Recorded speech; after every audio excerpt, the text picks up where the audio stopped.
Iran has announced that it will not be sending pilgrims to the Hajj in Saudi Arabia this year. They say the Saudi kingdom has failed to provide adequate security guarantees. Of course, last September, more than 450 Iranian pilgrims died in a stampede in the city of Mina. The annual pilgrimage to Mecca is an obligation for every able-bodied Muslim. Let's get more on this and speak to our reporter Amin Darban Khodadi, who is live for us in Tehran. Amin, first, can you talk us through the background to this whole story? How did we get to this point?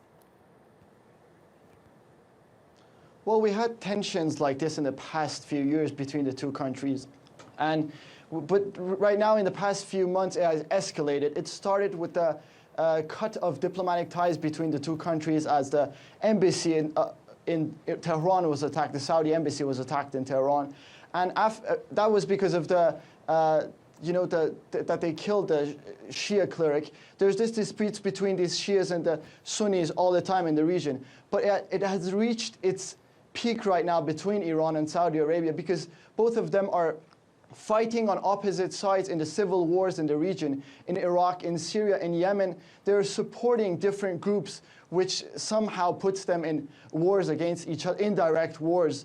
But there were 2 rounds of negotiations, and both of the countries were willing to reach an agreement. There was differences because of the visa issues. There was differences because of the flights that the Saudis only wanted to permit Saudi airlines to travel to Saudi Arabia.